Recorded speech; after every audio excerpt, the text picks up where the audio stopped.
Special King Nathi. Oh yeah. Special King Nathi, yeah. Yeah. Special King Nathi, yeah. Oh yeah. Special King Nathi. Ladies and gentlemen, girls and boys, my name is King Nathi once again. I'm here in the United States of America. Umtaka mthembu umtaka vela suma kezalibisa manzakhona sako no chichi mlongo nywa vele nyandeni. Chesla Khosla mshinwa lichalete. Abashwe bana babalo people zapim sileka satheni inkosi yamadimoni. Achu today angithola umunye umuntu bafethu. I found somebody. Hey, this person he has been in America for too long. So today I decided to go through and find her so that she can come here and give us proper advices. Sometimes it's good to hear from the people who have been here longer than us. Zanele, welcome to the Drive-thru Podcast. Thank you. Are you happy to be here? I'm excited to be here. No, thank you so much.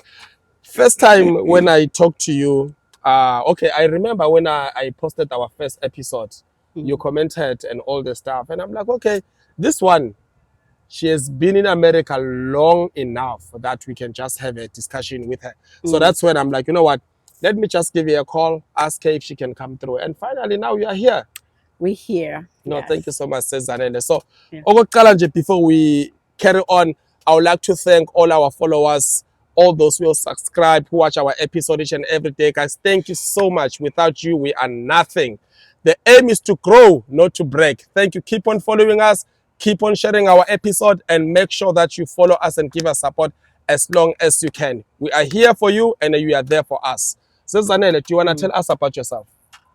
Yes. So I don't know, where do I begin? Like from I don't know. You can begin anywhere. Well, Zanele, Okay. Makatini, well, Pope now. Oh, Zanele. What now Zanele we are Pope? Makatini, Pope now is Yeah. Pope. Yes. Okay. So Puma escorts, KZN escorting. Escorting like Boshoko Jacob Zoom. Yes. Oh, yeah, but that prison is still there. But you Ah, didn't know I because think you've been in America forever. Well, I guess it is there. He was just arrested when 2 years ago. I don't know. Like a 2, year 3? ago. Yeah, 2 years ago, yes. Yeah. Yeah, it is there. Where is the prison gonna go? No, There's but it always was burned to criminals. ashes. Burn. Yeah, it It was was? burned. Because By who? By Zulu people. Oh, okay. Well, I missed that part. No, you were not there. I missed that part. I No, didn't maybe know they that. did something to it anyway, but I know that there was vandalization that went I know through, it was a but lot. Yeah, yeah. it was a lot happening. Okay, but- coming from Escort, I have a friend, being 780s me from Escort by the name of Nkanyiso. I don't know if you still remember me, but if you are there, my boy, Nkanyiso. mkhaya wakho la. Kanye, so mina nawe vete siyazana. Somewhere, somehow, you'll never know. Okay, tell us about yourself from growing up as a child. Don't tell us about America for now, but just tell us about yourself growing up, ekhaya, Yeah. what kind of a family you're coming from and all the stuff, then you're going to take it from there. Okay, so I grew up, well, born and raised Escort, Mhm. and my grandma was my mom. Okay, She raised me, but my mom was there. But my grandma was, okay. she's the one who raised me. So I really don't remember my mom as a kid. Not that I don't remember my mom as a kid, like maybe when I started like to notice the people around me. I don't know, maybe 3-4 years ago, 3-4 years old. My grandma was the person that was there Okay. because my mom was working in Durban, so I used to see her maybe like once or twice a year. So my grandma was technically my mom, and Okay. I had a great childhood. It was great, and my grandma, she did all she could, and she was a strong woman, Yeah. and she is my world even now, even though she's no longer here, but she's everything. Whatever I am right now, Your biological mother or your granny. my grandmother. Okay. So she's whoever I am right now, she molded me to that person. Okay. And I don't have any like horrific stories. Some people, like most of the people, when they were raised by grandmas, and there's always that creepy uncles that they have these horrible stories from the childhood. Unfortunately, I did not fortunately I did not have that because she protected me. Okay. So it wasn't just me, it was myself and my other cousin was 3 of us. Yeah. That, you know, she technically like just raised us. So my childhood was not bad. I just really, the only thing I wish I would change, if I had to change something, maybe is to be like, you know, to be more of a kid, to be given a chance to be a kid than being a responsible person. Okay. Like by that I mean, like at the age of 7, I had to like start cooking. Are you I was serious? cooking at the age of 7, yeah. Age of 'Cause, 7, you started yes, cooking. started cooking Like cooking for the entire family or just you? for the entire family. Wow, She bro, had that's like crazy. and I was short. I couldn't even like, you know, Reach there. I couldn't even reach like the Yeah. stove or anything. But she had like a bench, Mm. and she taught me from the beginning. I had a bench. I stood on a bench, and she showed me, you do this, and the next. And you know, I didn't have like a chance to be like a kid, and you know, And I did play, of course, but you know, yeah, I just had to be a you have the responsible person. responsibilities. Yes, Yeah. yeah. So, and she had one of my aunts was disabled, so she couldn't walk or talk. So when my grandma, when she wasn't home, then I had to be home to make sure she was okay, to make sure she ate, to make At sure, the you age know, of 7.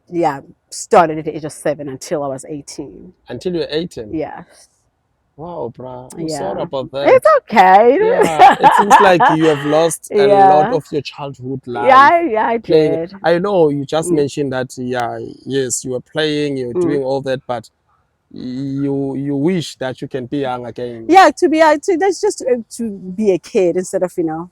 And then why you, out of the entire family members, why you being Well, the person who's my cooking? cousins, Yeah. we were like close in age. It was me as a girl, and then my other cousin who was a boy. He was, maybe he was 2 years older than me, Mm-hmm. but of course he will do the outside part of the Yeah. chores, like, you know, because my grandma had cows, goats, all that stuff. Oh, So yeah, you know, yeah. kumsebenzi ukuthi hayolusa, Mm. like ubekatshala, like she was a really busy woman, and on top of that ubeka nesiphaza. Mm-hmm. So mina, my job was to clean the house, cook, dice stolo, like doing the chores in the house or whatever. On top of that, then go to school too. So Can you imagine going to school 8 go o'clock in to the school. morning, coming Yes, back come around 2? home. Yep. You've got things to Had do to at make sure home. when you go to school, Mm. when the school let out, because she knew what time the school let out, and it was like maybe like 30 or 45 minute away walk. So you had to make sure You were walking to school? to walk Like 45 minutes walking? 45 walk to school, yeah, to an hour maybe. You walk to Wow. school. You had to make sure when the school let out at 2:30 or 3, you walk straight home. You don't stop nowhere, because she knows exactly what time you have to be home. So you have to walk straight home. But when you get home, you eat. If the food is not enough for everybody, you're gonna have to make sure if you get home first. That's one thing about my grandma. That's something that she taught me, and it's something that it's so hard for me now here with my kids here. But we'll get that later, to that Okay. part later. All right. It was 3 of us. We all go to school. The first person to get home, if there's food at home, and you have to make sure that food is going to be enough for the other 2 that's still coming. If you know it's not going to be enough, you're going to have to wait for them and make sure you share. You have to share everything. So, so get home, take your clothes, wash your uniform or whatever, and then eat if you have to. If not, which I really, most of the time I didn't, because I didn't like the food. Yeah. Yo, that's so I didn't emotional, like bro. the food, like ipapa na makabishi na mazamba, and I Yeah. still don't like that now, just because of that. Yo, So it was a daily which meal. that was a meal, so it's Yeah. not like I had another choice, like another And choice. besides that, you were not working. Like someone Yeah, was it's not. providing that Yeah, it was. pap and cabbage for you. Yeah. There's people that didn't have. If you were my like neighbor, I would say, if you were somebody from outside looking in, people always thought we were like rich people, Okay. which in people's eyes we were. Okay. But my grandma humbled us so much that we were the same like the neighbor. Okay. Like the people It that means couldn't the afford- neighbor was the the people, worst. whereas the neighbor was the worst. Okay. But she humbled us so much that we had to be like same, like you couldn't tell the difference. Okay. Like if papa na mazamba, this is papa na mazamba. Not that she knew what they're eating, but if okay, I'll make an example. My grandfather, he was there. I don't remember a lot about my grandfather though, but he was there. He worked at ESCOM. Okay. While my grandma was home, and she had Ispaza, whatever. She was always a business-minded person, or whatever. And we were the first house that had electricity, just because my grandma worked at ESCOM. So in the area, Your grandma or grandfather? my grandfather, yes, Yes. just because he worked at ESCOM. So we Okay. were in that village. That village. We were the first ESCOM is one. Electricity America. Eh? The load shedding, no. Yeah. You see, there was no load shedding then. Because my grandfather worked for ESCOM. Yeah. There was no load shedding. So the reason I'm saying that is because, we were the first people to have electricity. We were the first house with electricity. Like maybe the first one to have a car, like a household with a car, whatever. So if you're looking from the outside, you would think we were rich. But from When me, you go who was inside, in there, you were feeling the pressure. I was feeling the pressure because it's like, okay, I knew she had the money. I knew she could have done, like, other things, like, or maybe give us money to take to school. But no, she didn't allow us to do that. It was just like a humbling, So in other words, you're telling me that you are coming from a family that was affording to buy food. That had it, yeah. That had It's it. just that they were humbling you. Yeah, So you know because what, she you don't just, have to go brag and exactly. yeah. I think She was that teaching was you a a lesson. lesson. Yeah, it was a lesson, Yeah, which I that's good. appreciate that now. Yeah. But back then I was like, dang, like I know, and I knew we had, because immediately that day someone said store. So at the end of the night, I knew there was money somewhere, But you don't have access to that money. Yeah. Even in Mario Kera, no. Even in Mario Kera, nope. The only time this is in Mario Kera, if mama, if somebody figure, like mama figure or somebody else, must be having somebody making mad, like 2 rand or 5 rand or whatever. That was the only time I see the Mario Kera schooling. Other than that, no. Uzodle kayak seni, moya eskoleni, uzodla mawubuya. No, amaskaftini, no. It's unlike in America, whereby you can eat as much as you want. I know. Like you don't care who's coming behind you and all that Yeah, stuff. but I appreciated that, and I think it made the person that I am right now. Yeah, I appreciated that, but but back then I was like, damn, like this is not. It could have been better, yes. Yeah. But I love her to death, and I still love her today. God bless her dad. She was a strong woman. Even though my grandfather, he worked, of course. He worked for the big company or whatever, but she always had to do something on the side for herself. Yeah. She always had to do something for herself, and that was just her money. My grandfather gave her money to buy whatever she had to buy for the house, like to support whatever. But she always had to do something for herself. Abolekisa imali, mashonisa, whatever. Yes.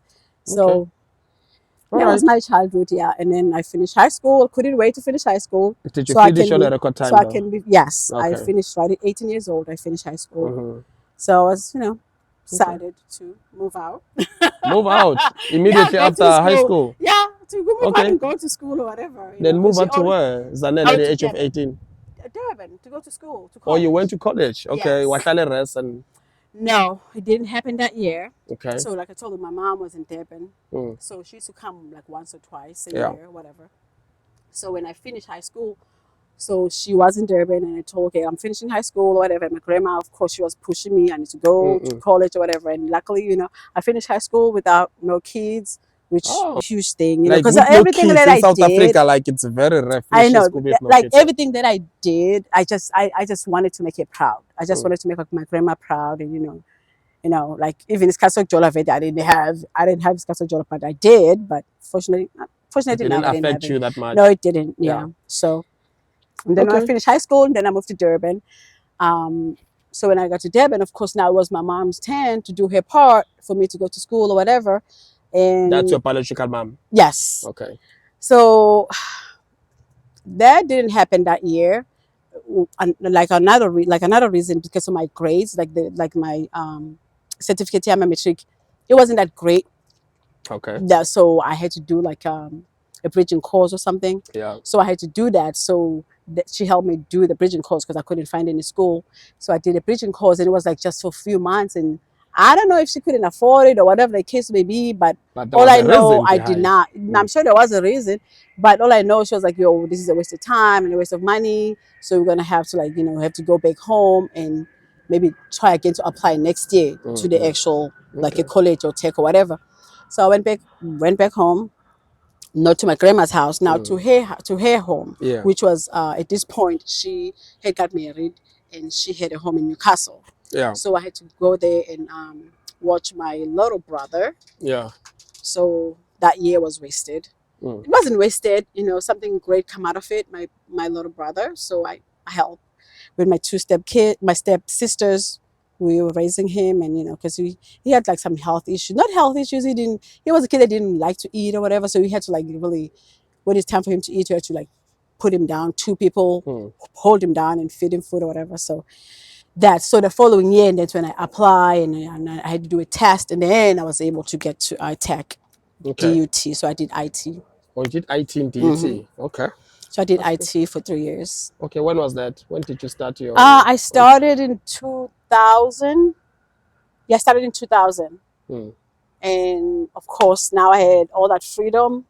So when I started that year, my mom, my stepdad told him she needed to retire, go back home because of my brother again, to take care of him. So my mom went home. She was not in Durban anymore. So I guess I had too much freedom. So that's when I got pregnant. Oh yeah! Woo, finally.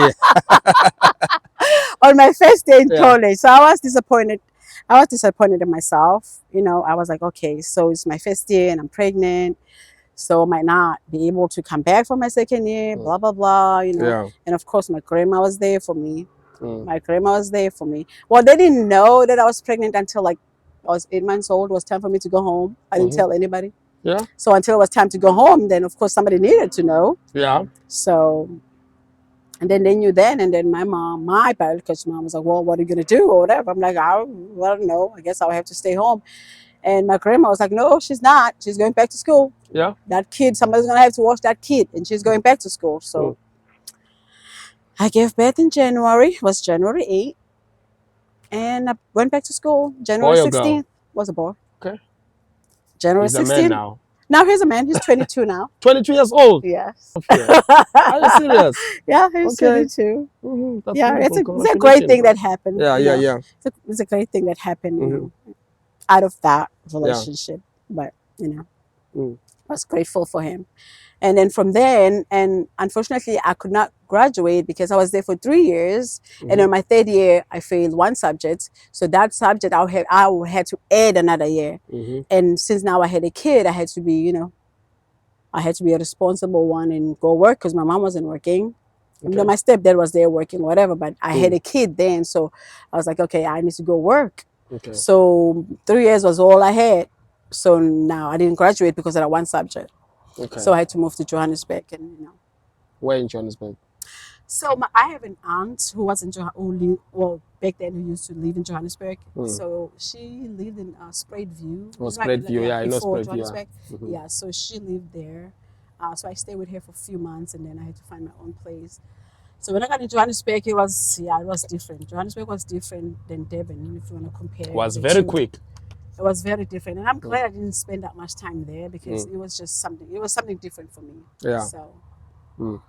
Okay. No, that's beautiful, man. It seems like you have a lot to tell.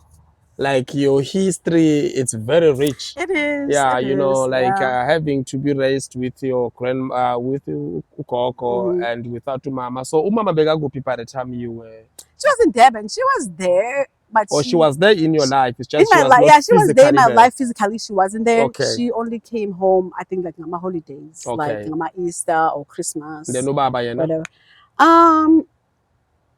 He was there. Okay. Not really. He was there. Not really. No, like I don't have a lot of memories of my dad. But when I was a kid, kid. Yeah. He was from the same village where I was from, not too far from my grandma's house. So when I was a kid, I remember that memory as a kid. As a grown up, really, I don't.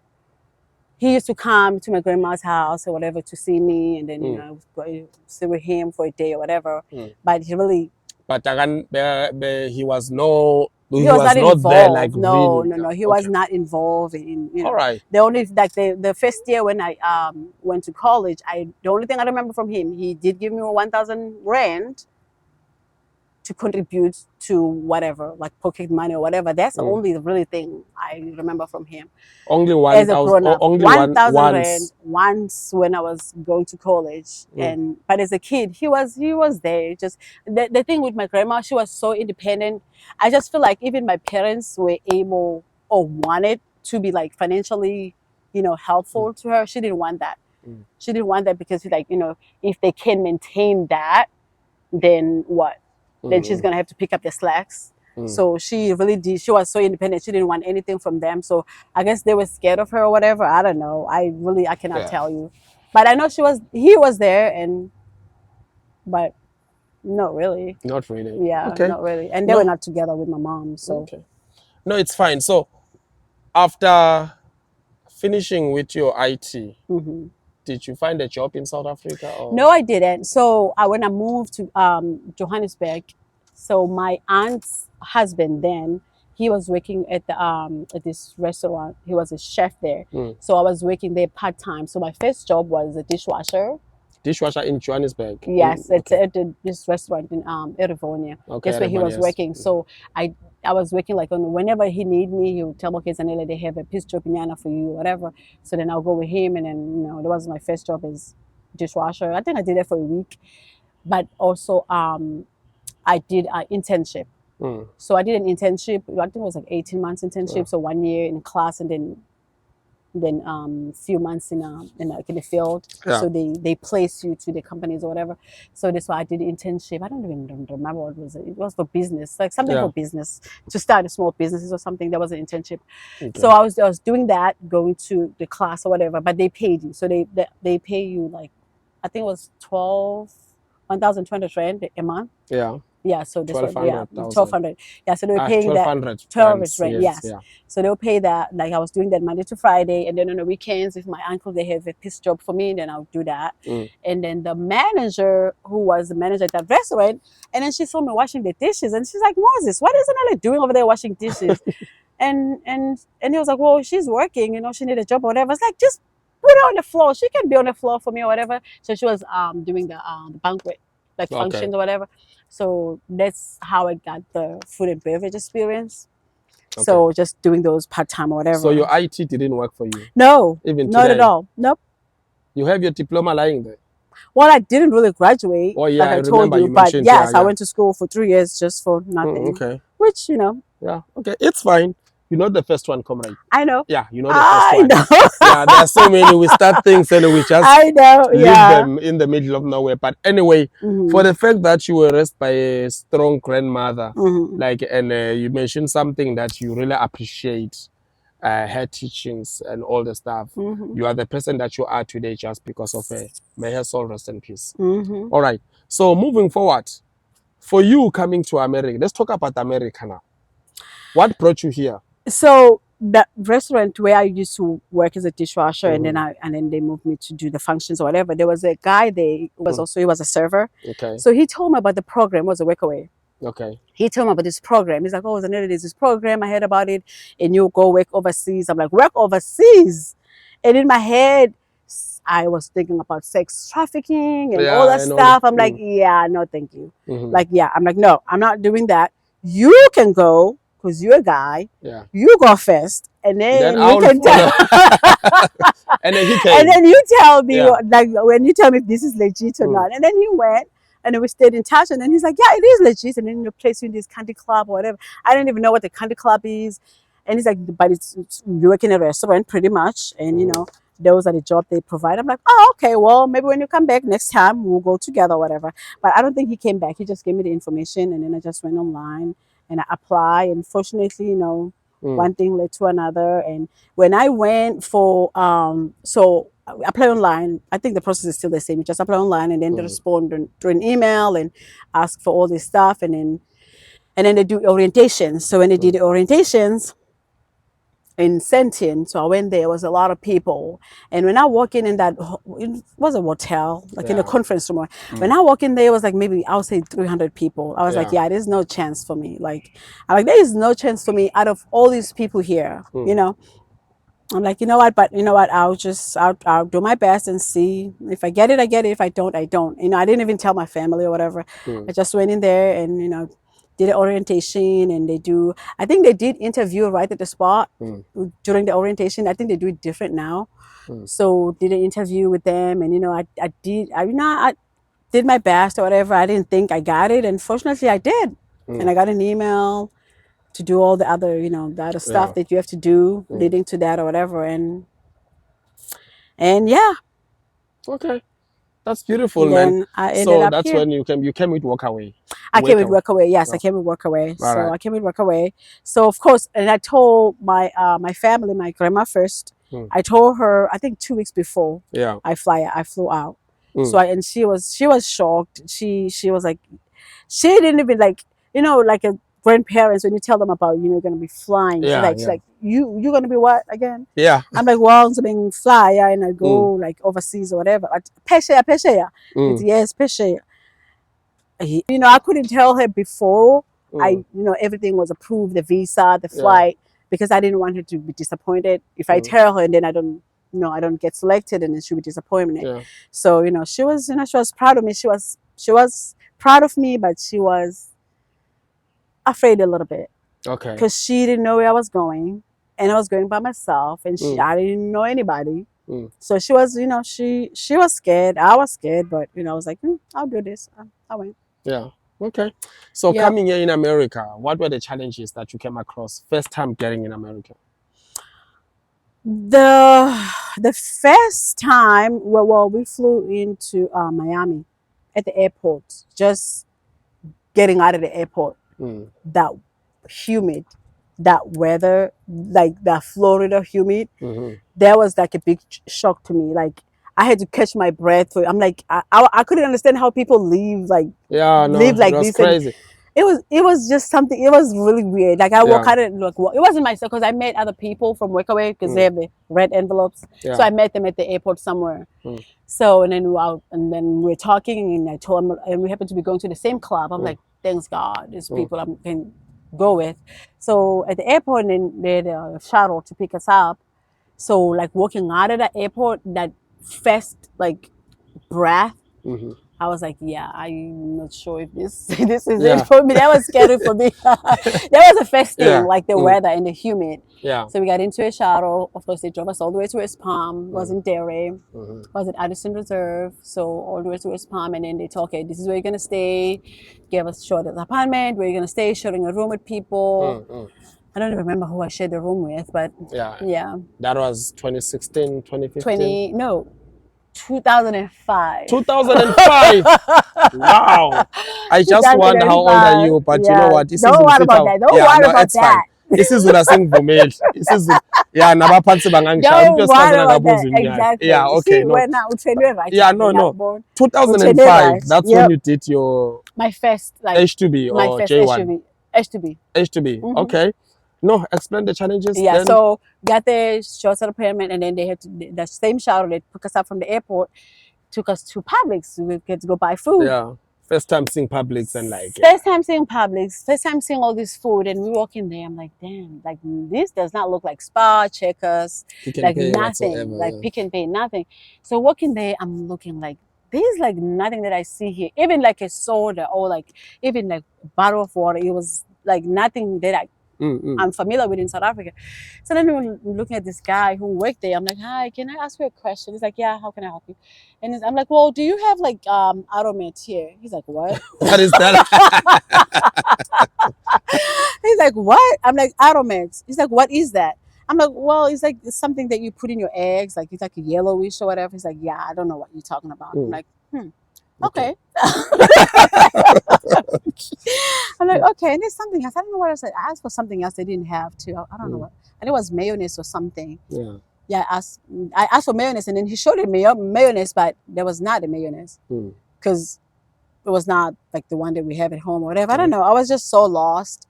But I just brought whatever bread I think I bought, and I bought like a couple of things. I was like, damn, like, so I don't know. And I didn't know if he had ports or whatever. It was just a lot in one day. And everything was tasting so different. Yeah, I was like, okay, so they don't have all the stuff that I'm used to.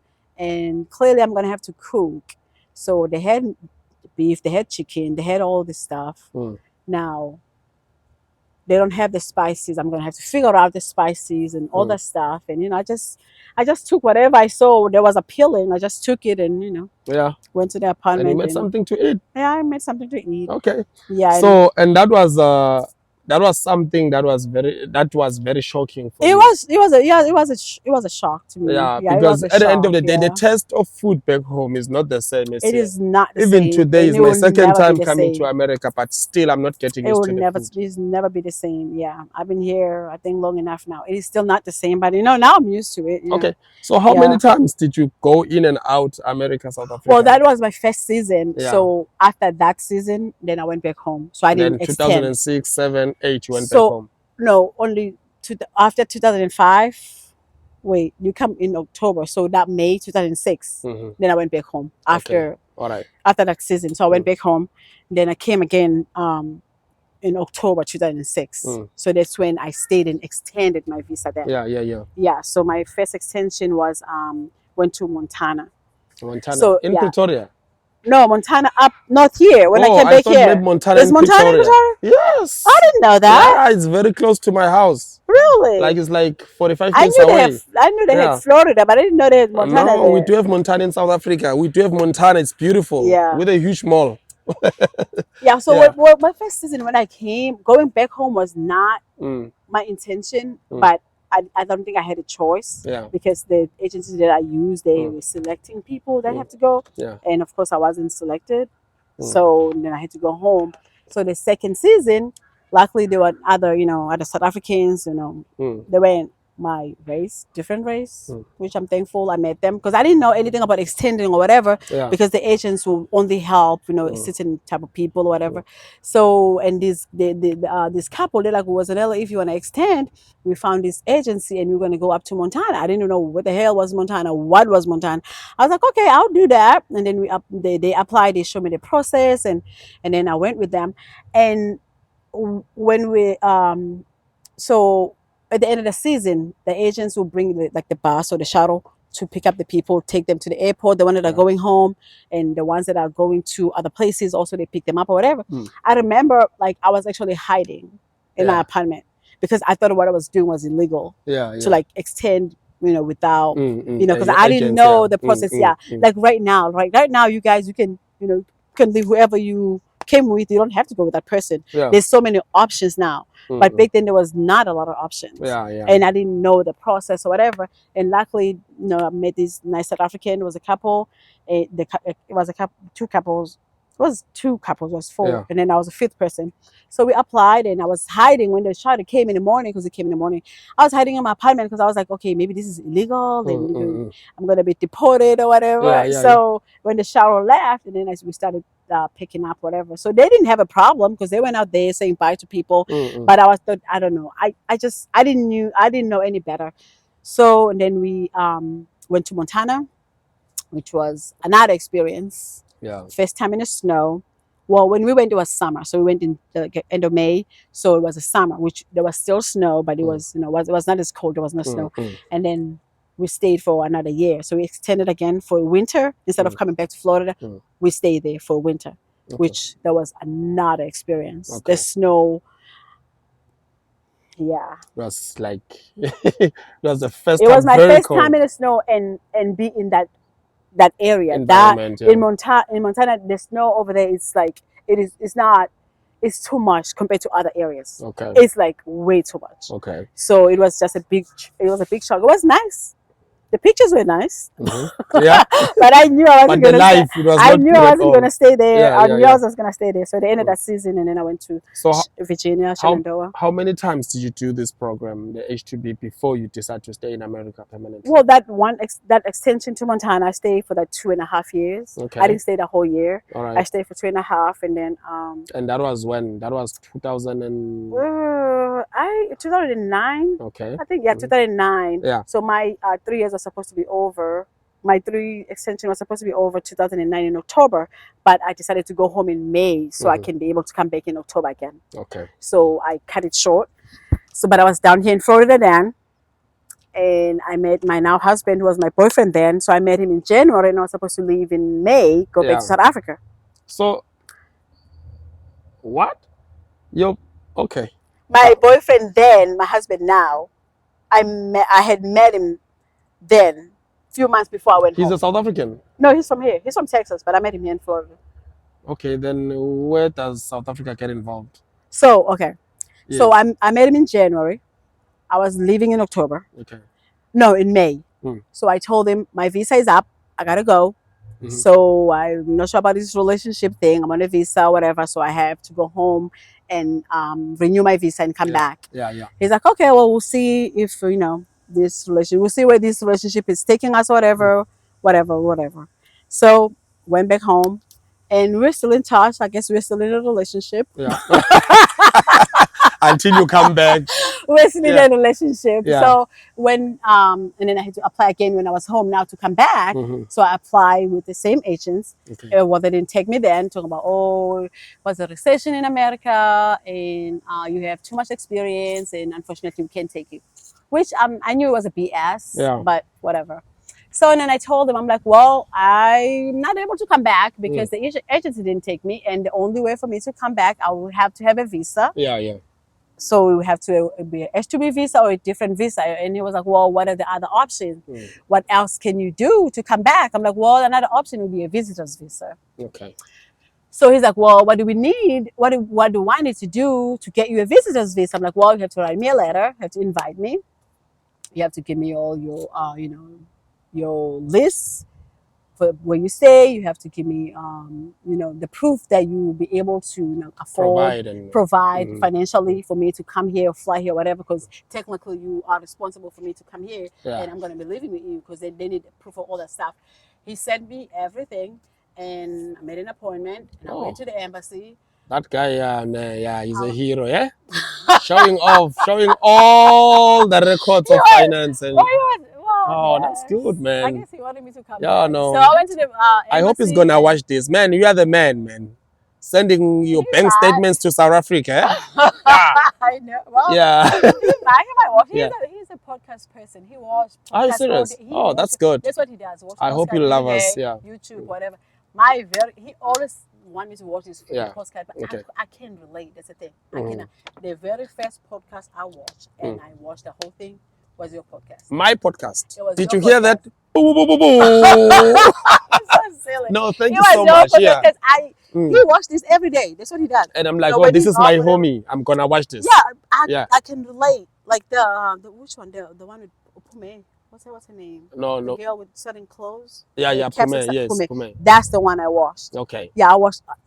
Like I could relate with her, like in so many levels. I was like, damn. So this is how it like to watch a podcast. I was so impressed. No, that's good. Thank you so much. I was so That, impressed. So then and then I went to the embassy, and it was the easiest process ever. And I went.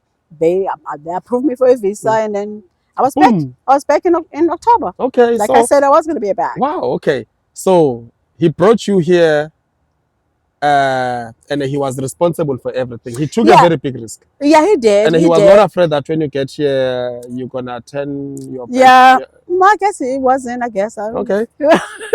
So when you get here, he took his chance. I guess. So before we speak about him, because I can see now it's about to rain. Yeah, the rain is coming. So, like, do you think the program changed your lifestyle back home?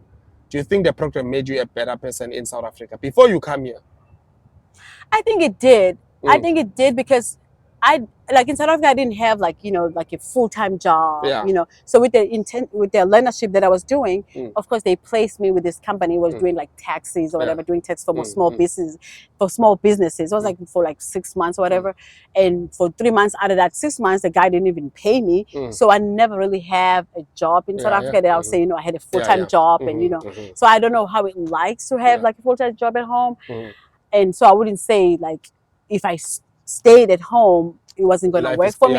So I cannot. Like you're an American now, you know. Yeah, but so when I came here, I was like, damn, the paycheck wasn't that much, but it was making it was a lot. Yeah, it was a lot compared to if I was doing the same thing at home. It was a lot. So I was like, okay, so I guess this is what I have to do, because if I go back home and start, I'll have to start from the scratch. Like and when I went for that first season, when I came and I went back home, I did work, and I was getting paid like 2,000 rand a month.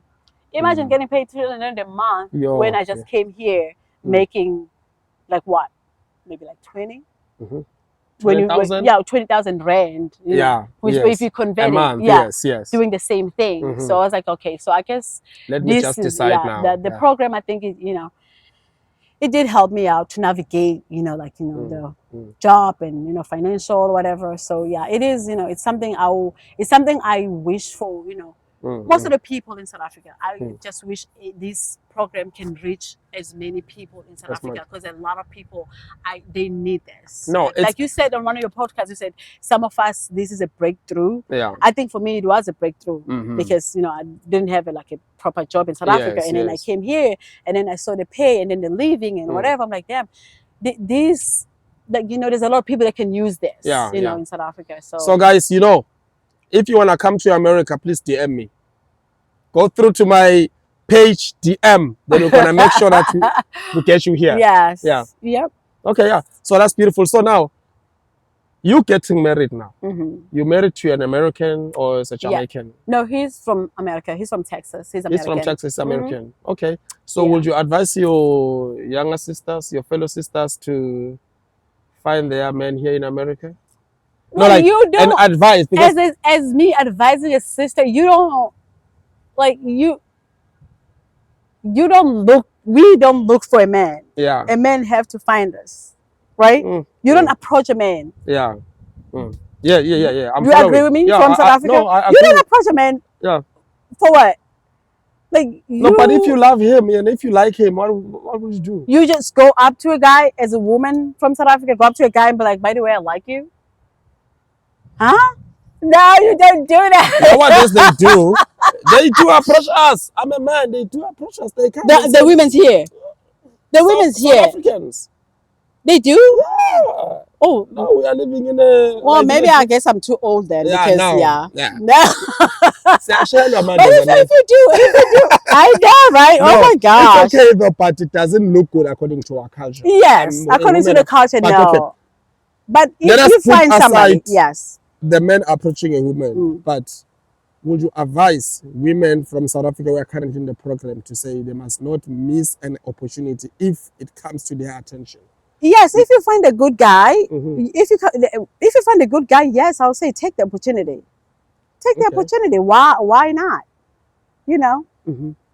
So you staying in America, getting married, you don't feel like now you are obligated to this guy and all the stuff like? No, I don't feel obligated because I love him. He loved me, and now we have kids, and he's a good husband. He's a great husband. Okay, he's a great. He does more cooking than I do. Are you serious? Yes. What does he do for a living? He works at Pepsi. Pepsi. Oh, okay. So he works at Pepsi. Now he works at Pepsi. He works night shift. I work day shift. So, and he's very he's an active father. Yeah. He's a great person. He clean after himself. Oh, that's good, man. I don't have to iron his clothes or make him lunch or whatever. He does everything on his own. Yeah. Oh, but not that I don't want to. Okay. Not that I don't want to do it for him, but he would prefer. When we were dating, when I go to his house, maybe he'd do a laundry and then I'll try to be fold his clothes or whatever. No, he had a specific way on how he fold his t-shirt. He has to be folded that way. How he fold his socks, how he fold his underwears.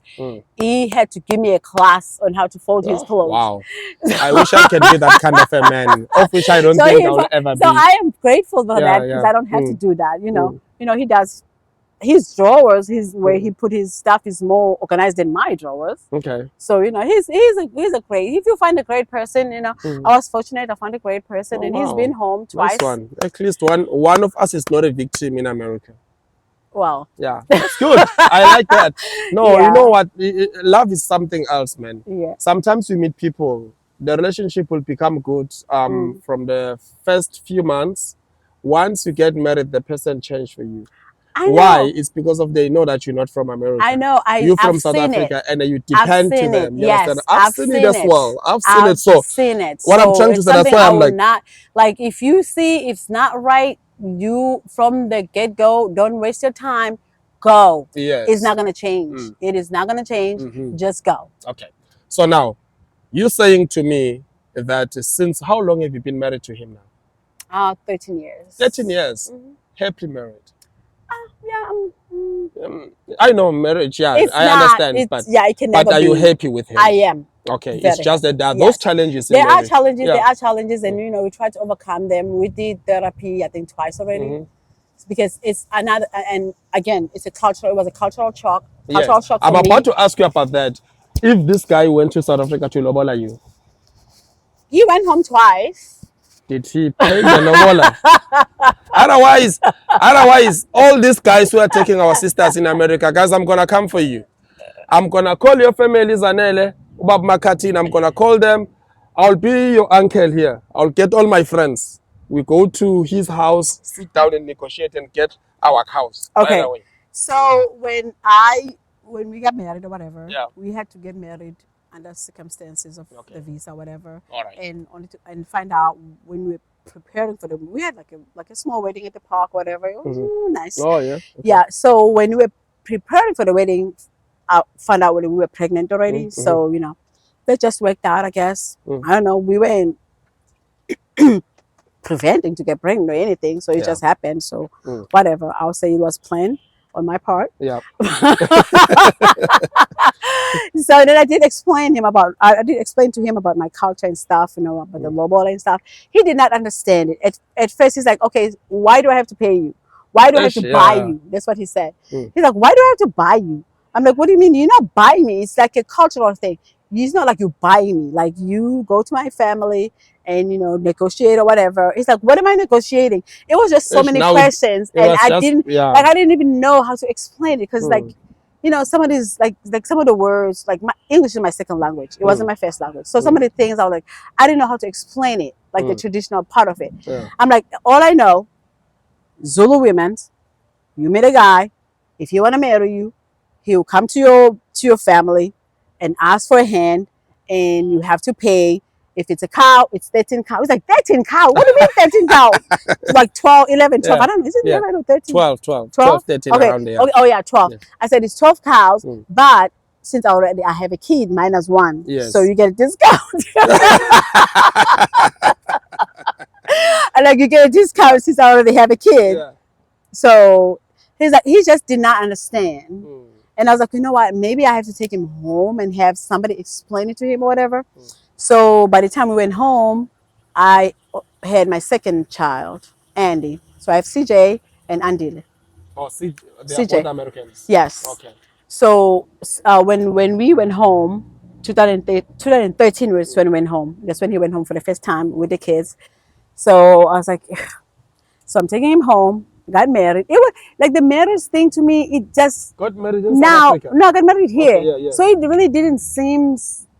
It didn't seem like a marriage because my family wasn't there for one, and for two, I didn't see no lobola going to my family.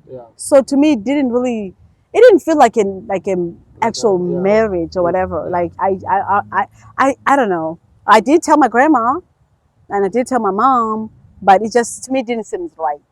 But it didn't seem like it was done the right way.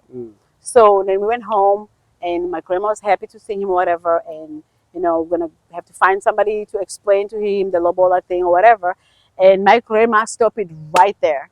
Yeah. She was like, nope, I don't need no lobola. Okay. Then she was like, I am happy. Yeah.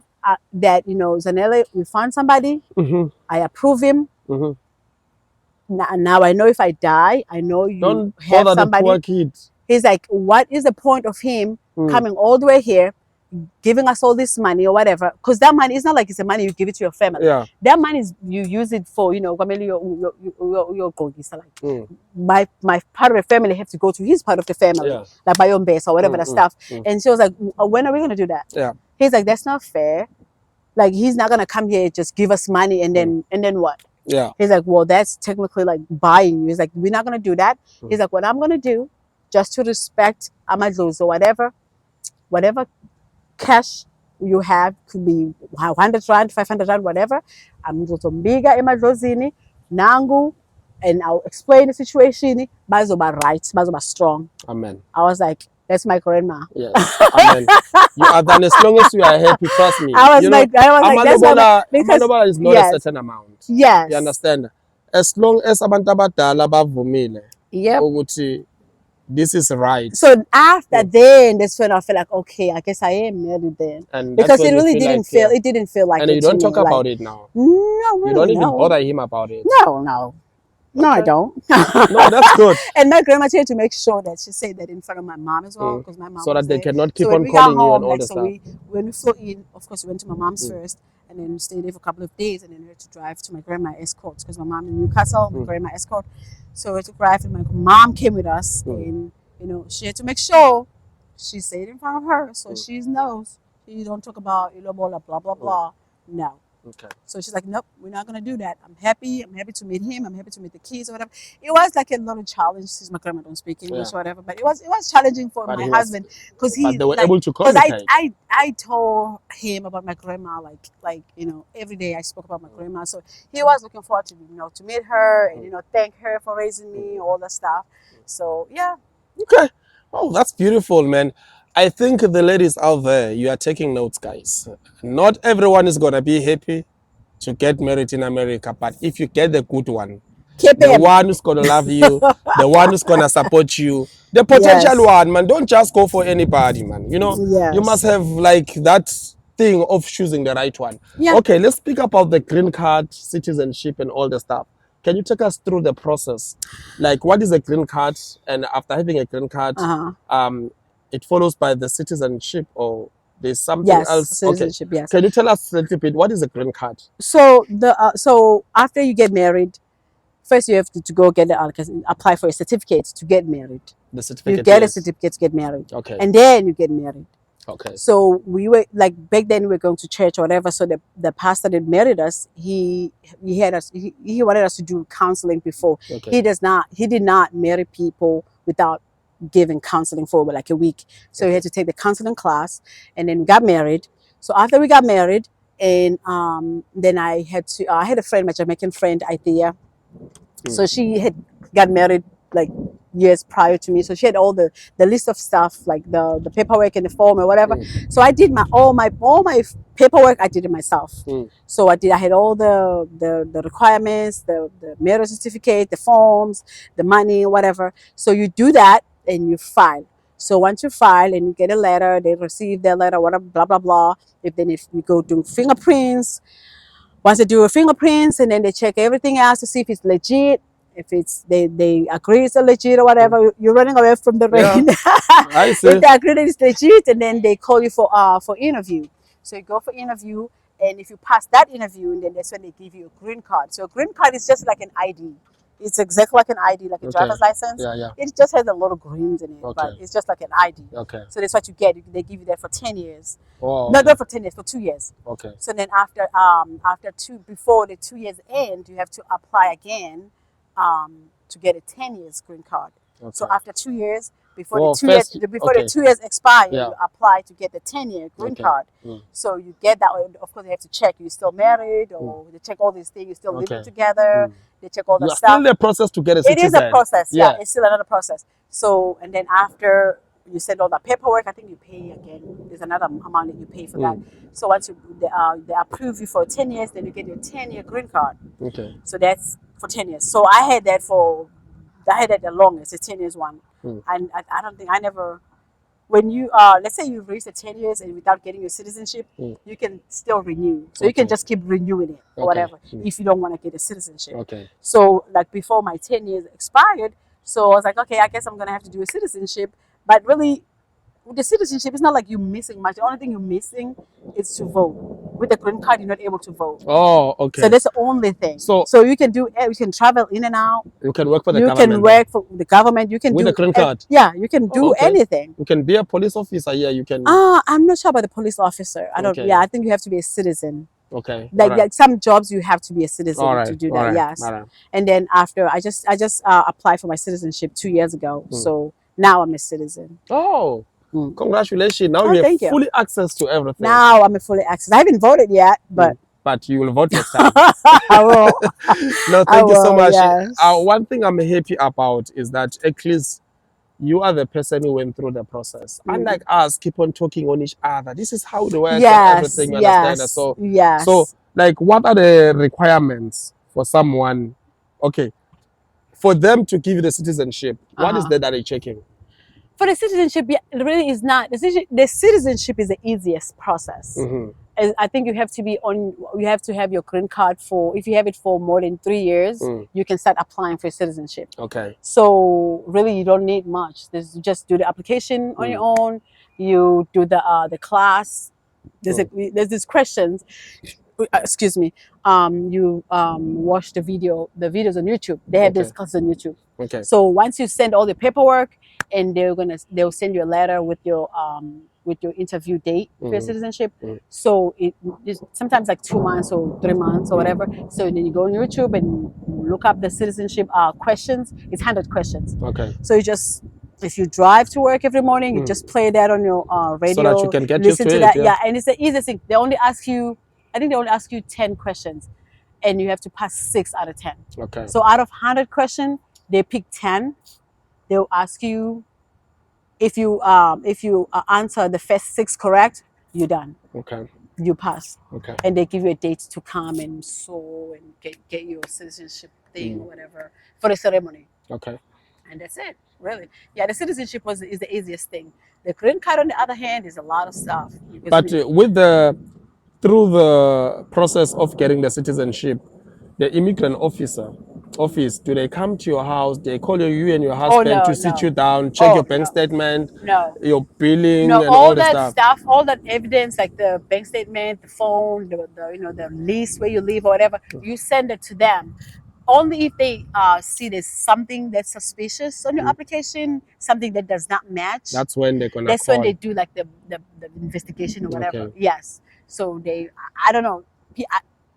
It was not part of my process, but I heard from other people. They will come to your place where you live, and they just come randomly, and and just check if you live there, if you both live there, because some of the people, they just do things. They just do things, and they don't even live together or whatever. So if they suspect stuff like that, that's when they do the investigation. But if your stuff is legit, they don't do that stuff. Yeah. Okay. Yeah. Because of the rain, I wish I can talk to you, Moses Zanele. There's a lot of information that I want to get from you because you are the relevant person. Our brothers and sisters, they really want to stay in America. But now they do it the wrong way. You understand? So I think season 2, because now we're going to up north. Around October, we are shooting season 2. I'll be happy if you can just come so that we can have enough time. Talk about each and every step that they need to follow, even if they find that attractive guy, even if they find that attractive woman they want to stay with, they want to get married with. But they must know the consequences, the challenges that they can come across. Because at the end of the day, man, you don't want to be a victim. No, you don't. You understand? And I would hate to see that. Exactly. I had a friend of mine. She went through a lot. You understand? She went through a lot, and she finally got all her paperwork, her citizenship. But man, I had to watch her. I always give this information to people. Of course, I'm not a lawyer. I'm not an advisor or anything. But from my personal experience, I just give you what I have, And it's up to you on how you use it. Yes. Okay. So you spoke about now this is my third to the last question. So you spoke about your 22-year-old boy. Does he visit here? Does he have a good relationship? Oh, he's here now. He's here now. Yeah, he just moved here 2019. We filed for him, and he stays here now he stays here. Yeah, oh, he has his own green card now. No, that's good. Yeah, he moved here 2019 July 3rd. Oh man, you're the fighter. Yeah. At least you didn't I had have to fight for him. I had to fight for him to come here. It was a long process, but. What is his name? Ntokozo. And your husband can pronounce that very well. Ntokozo. Now they can. Everybody in the house now they can. Some people say they call him Nogozo. They call him anything, but they're getting used to it. Yeah. Okay, but he's here now. And he's having a good relationship with your husband. It's a bit challenging, but more good than bad. Okay. It's a bit challenging. So like you said, to go to Yeah. When it comes to the marriage we build, we don't destroy. So there'll always be challenges, and there is no way that you can have a perfect marriage. Somewhere, somehow, kuzoba nama ups and down. But mo bophilong re ya khotlela, empilweni siya khotlelela. So into ebalekile ukuthi you have your family under one roof. That's the most important thing. Okay. So your final words, your advice to all H2B South African currently in America. What is your advice to them? So my advice really is like, you know, when you come here, just, you know, take this program serious. You know, I know we all come here for different reasons. Some of the people are coming for money. Some of them, you know, it's all different reasons. Just take it serious, like you paving a way for another person. Yes. Like, you know, it's for you, it's, you know, it's your opportunity. But for the company that you're working for, you paving a way for another person that's still coming, you know. You know, there's a lot I can say when it comes to H2B because I saw a lot. Yeah, a lot. A lot. So, and, you know, I always feel bad if somebody, they come in and then, you know, they get into trouble and then they get sent home within like few months of being here. I feel horrible. I'm like, you know, I know they made a mistake. It's still life, you know. But it's like, you know, just do your best and, you know, just do the best.